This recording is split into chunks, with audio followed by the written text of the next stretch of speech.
नमस्कार साथियों, जय हिंद जय भारत। स्वागत है आप सभी का ऑल एग्जाम प्लेस पे। दोस्तों, डीएसपी रेडियो के लिए मैंने एमसीक्यू सीरीज चालू की है यूट्यूब पे, जो कि आपके लिए काफी यूजफुल रहेगी। तो इस वीडियो को शुरू से आखिरी तक देखिएगा और बढ़िया से एमसीक्यू सॉल्व कीजिएगा। और अच्छा लगे तो लाइक कीजिएगा, शेयर कीजिएगा और नए चैनल पे सब्सक्राइब कीजिएगा। उसके पहले दोस्तों, आप हमारा ऐप डाउनलोड कर सकते हैं, जहां पर आपको मिलेंगे बहुत सारे कोर्सेस। डीएसपी रेडियो का भी कोर्स चल रहा है, जो कि भारी भरकम छूट पे चल रहा है। जी हाँ, अभी डीएसपी रेडियो के कोर्स में 2500 रुपए में आपको कंप्लीट कोर्स मिल रहा है, टेक्निकल प्लस नॉन टेक्निकल, जिसमें MCQ, test series, video lecture, PDF सब कुछ इंक्लूड रहेगा। तो अभी जाके आप क्या कर सकते हैं, परचेस कर सकते हैं। और इस नंबर पे आप कॉल कर सकते हैं 9806883688 पे, और अभी कोर्स को परचेस कर सकते हैं। इसके साथ साथ दोस्तों, आपको कोई डाउट लगता है रिगार्डिंग कोर्स या फिर कोई क्वेश्चन में, तो आप मुझे व्हाट्सअप भी कर सकते हैं, आप मुझे फेसबुक इंस्टाग्राम पे भी फॉलो कर सकते हैं।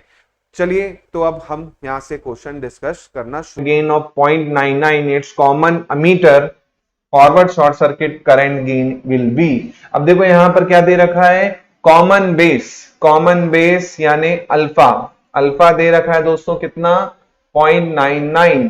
अब बोल रहा है इट्स कॉमन अमीटर, तो जाहिर सी बात है दोस्तों, कॉमन अमीटर यानी बीटा निकालने को बोल रहा है। तो ये वैल्यू क्या होगी, अगर बीटा की वैल्यू आपको याद हो, फॉर्मूला याद हो, तो आपको डायरेक्ट पता है बीटा इक्वल टू क्या होता है, alpha upon 1 minus alpha. Beta equal to alpha upon 1 minus alpha. तो 0.99 अपॉन 1 माइनस 0.99 सॉल्व कर लो। 0.99 नीचे बचेगा 0.01, और जब इसको आप डेसिमल हटाएंगे तो सीधा सीधा आपका आंसर आ जाएगा 99। बी आंसर इसका हो जाएगा। ये आपका आंसर हो गया सॉल्व। ठीक है, ये हो गया आंसर। चलो नेक्स्ट है, in a transistor the thickness of base region is kept small as possible. बिल्कुल सही है सर, बेस की जो विड्थ होती है वो पॉसिबल कैसे रखते हैं हम, मिनिमम पॉसिबल रखते हैं। फिर बोल रहा है by keeping base thickness small और large electric field is produced between the emitter collector which make transistor fast acting. अब ये सही है कि नहीं है, ये आपको डिसाइड करना है। ये सही है कि नहीं है, ये आपको डिसाइड करना है। बिल्कुल रॉन्ग है, क्योंकि इलेक्ट्रिक फील्ड आपने देखा कहां पर जनरेट होती है, electric field base emitter junction में आपको देखने को मिलेगी, है ना। तो कलेक्टर और इमीटर जंक्शन का कोई रोल नहीं है यहाँ पर, है ना। तो वो बिल्कुल रॉन्ग है। इसका आंसर हो जाएगा सी ऑप्शन।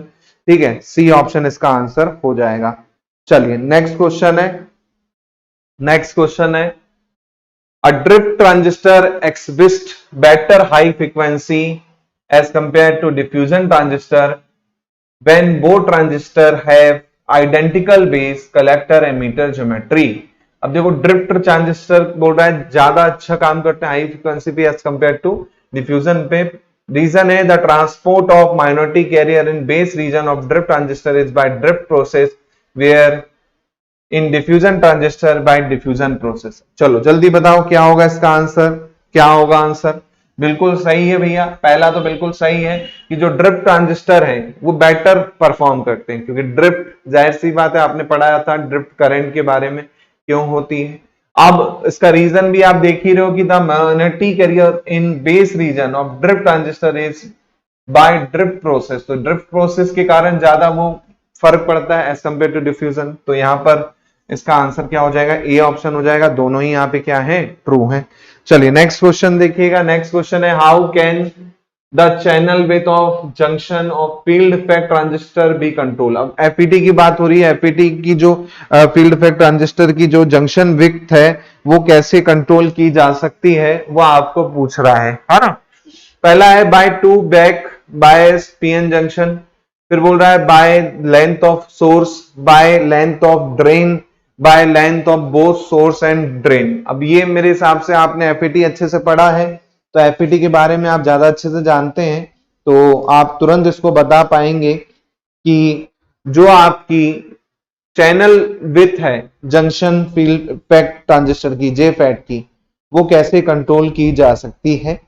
चलो जल्दी से बता दो इसका आंसर क्या होगा, फटाक से जल्दी से बता दो क्या होगा इसका आंसर, है ना। जल्दी से बता दीजिए क्या होगा इसका आंसर फटाक से। ड्रेन करंट मैंने पढ़ाया था आपको, काफी चीजें इसमें मैंने आपको बताई थी, है ना। एम्प्लीफिकेशन फैक्टर और कंडक्टेंस के बारे में, है ना, काफी चीजें इसमें मैंने आपको बताई थी और बहुत सारी चीजें आपने इसमें देखी हुई थी। चलो जल्दी से इसका आंसर बता दो क्या होगा फटाक से। सिंपल क्वेश्चन है, बोल रहा है कि भैया जंक्शन फील्ड इफेक्ट ट्रांजिस्टर में जो चैनल विड्थ है वो कैसे कंट्रोल करेंगे। पहला बोल रहा है by to back bias of PN junction, दूसरा बोल रहा है by length of source, by length of drain और by length of both source and drain. तो आपको अगर मैं पढ़ाऊं तो आपने पढ़ा होगा जो VGS होता है, VGS जो हम अप्लाई करते हैं बेसिकली, अगर मैंने दो कंडीशन दिखाई थी आपको, VGS जो हम अप्लाई करते हैं आपका गेट टू सोर्स वोल्टेज, है ना, उसको कंट्रोल करके हम क्या कर सकते हैं, है ना, उसको हम कंट्रोल करके क्या कर सकते हैं, रिवर्स बायस में हम अप्लाई करते हैं और डिप्लेशन विद जो है पीएन जंक्शन की क्या होती है, बढ़ती है। तो बेसिकली द इफेक्ट चैनल जो होगी आपकी वो क्या होगी, रिड्यूस होती है। डिप्लीशन लेयर बीच की बढ़ेगी जब हम इसको कंट्रोल करेंगे गेट सोर्स वोल्टेज को। तो बेसिकली हम कह सकते हैं इसका सही आंसर क्या होगा, buy back bias of PN junction. तो जो पीएन जंक्शन है उसका बैक बायसिंग करके हम क्या करते हैं, हम उसे कंट्रोल कर सकते हैं, है ना। इसमें मैंने आपको केसेस बताए थे अगर आपको याद हो, है ना, कांस्टेंट VDS पहला केस था, constant VDS and very VGS एक केस ही करवाया था मैंने, है ना, जिसमें मैंने आपको डायग्राम भी बनवाया था पूरा डिटेल में और उसमें मैंने लिखाया था मैक्सिमम ड्रेन करंट जेफेट में क्या होती है ना, और जेफेट में क्या इफेक्ट पड़ता है। फिर मैंने सेकंड केस करवाया था VGS को कांस्टेंट रखने का और VDS को वेरी करने का। ये दो केस करवाए थे मैंने, आपको अगर अच्छे से याद हो, पूरा मैंने आपको डिटेल में यहां पर अच्छे से पढ़ाया था। चलिए नेक्स्ट क्वेश्चन देखते हैं। The variation of parameter with temperature is more in FET than BGT।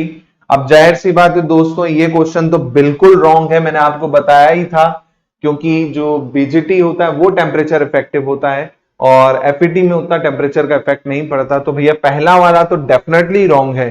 दूसरा देखिए, the change in mobility of carrier due to temperature is compensated by increase in concentration of carrier due to temperature in the field effect transistor।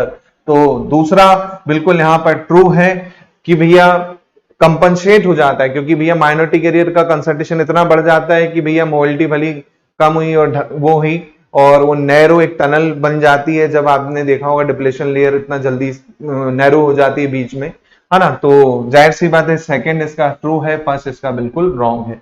Next question है, which of the following statement is correct, the set of transistor characteristic enable alpha directly determine from the slope of. Alpha किससे मिलता है, तो alpha आपने पढ़ा था, मैंने आपको बताया था अल्फा क्या होता है, कॉमन बेस। अल्फा क्या होता है, कॉमन बेस होता है। तो और ये अगर मैं अल्फा का फॉर्मूला अगर आपको बताऊं तो अल्फा का फॉर्मूला क्या होता है, IC अपॉन IE होता है, del IC upon del IE होता है, ये फॉर्मूला होता है अल्फा का, है ना। तो बेसिकली इसका आंसर आप देख के बता सकते हो क्या होगा इसका आंसर, जल्दी से बता दो। हाँ, कॉमन बेस ट्रांजिस्टर कैरेक्टरिस्टिक होती है अल्फा, है ना, डी आंसर हो जाएगा। चलो नेक्स्ट है, which of the following is exact expression for ICO collector to emitter current with base open in junction transistor। तो ये भी मैंने आपको लिखा है ICO के बारे में, ICO के बारे में मैंने आपको फॉर्मूला लिखाया है। अगर आपको याद हो तो आप डायरेक्ट बता सकते हैं क्या था फॉर्मूला, ये था ICBO अपॉन 1 माइनस अल्फा, ये फॉर्मूला था। चेक कर लीजिए कॉपी, एक बार चेक कर लीजिए कॉपी। ये फॉर्मूला मैंने दोस्तों आपको अच्छे से लिखवाया है और आपको याद भी रखना है, क्योंकि यहां से भी आपको क्वेश्चन पूछे जा सकते हैं, है ना। और इसको मैंने बीटा के टर्म्स में भी लिखाया था। बीटा के टर्म्स में क्या था भैया, यही बीटा के टर्म्स में क्या था, 1 प्लस बीटा इंटू ICBO। ये मैंने आप देखिएगा अच्छे से, नोट्स चेक कीजिएगा, मैंने आपको अच्छे से लिखाया है ना, दोनों के टर्म्स में आपको ICO के बारे में बेसिकली, है ना। और इसमें मैंने आपको सीक्वेंस भी बताया था असेंडिंग ऑर्डर में लीकेज करंट का, ICO then ICBO then ICEO, ये मैंने आपको सीक्वेंस भी बताया था, है ना, असेंडिंग ऑर्डर में बेसिकली, है ना, असेंडिंग ऑर्डर में मैंने आपको सीक्वेंस भी बताया था इन करंट का, ठीक है, लीकेज करंट है बेसिकली आपके ट्रांजिस्टर की, ठीक है। चलो नेक्स्ट देखो, बोल रहा है the graded base BJT exhibit better high frequency response characteristic as compare to their uniform base counter part.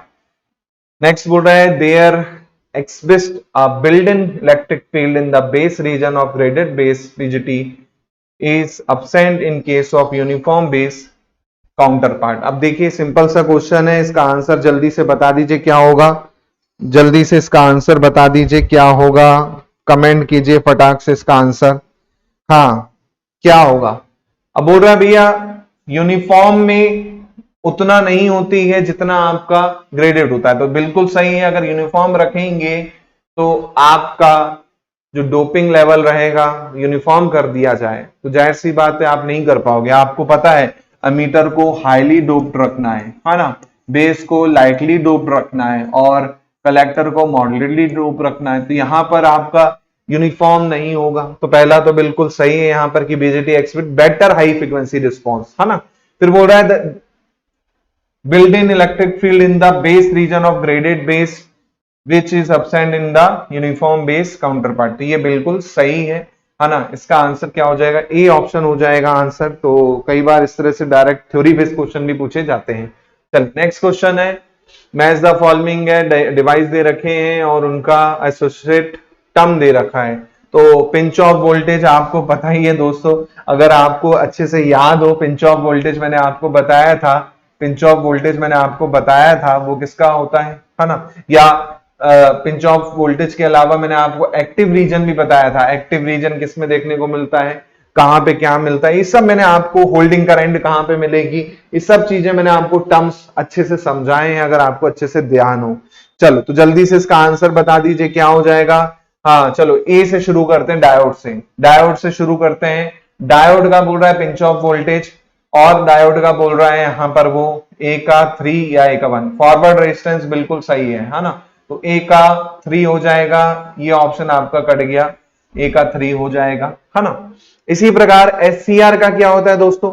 SCR का क्या होता है? होल्डिंग करंट होता है या active region? Active region SCR में होता नहीं, वहां पर होता है होल्डिंग करंट, है ना। तो जाहिर सी बात है यहां पर ए ऑप्शन आपका जो हुआ वो हो गया कट, बचा आंसर सी। तो बीजेटी का आपका क्या हो जाएगा? बीजेटी का हो जाएगा एक्टिव रीजन। और एफईटी में आप देखेंगे पिंच ऑफ वोल्टेज आपने पढ़ा था अच्छे से और वहां पर मैंने आपको डिटेल में पढ़ाया था, ठीक है। नेक्स्ट क्वेश्चन है the width of base in gallium arsenide transistor and silicon transistor are equal. Gallium arsenide transistor works at higher frequency, which of the following statement are true regarding this। अब बोल रहा है कि gallium arsenide जो है उससे बना transistor ज्यादा अच्छे से वर्क करता है एज कंपेयर टू आपका, एज कंपेयर टू सिलिकॉन। अब स्टेटमेंट कौन सा राइट है? पहला बोल रहा है band gap of gallium arsenide is greater than, बिल्कुल रॉन्ग है, कम होता है। फिर बोल रहा है the base transistor time is lower in, ये भी रॉन्ग है। इसके बाद बोल रहा है negative differential mobility in gallium arsenide favour operation at very high frequency. फिर बोल रहा है silicon transistor work at higher frequency compare to gallium arsenide. C इसका सही आंसर है, डी रॉन्ग है यहाँ पर, है ना। सी इसका सही आंसर हो जाएगा। कई बार इस तरह के क्वेश्चन भी आपको देखने को मिलते हैं।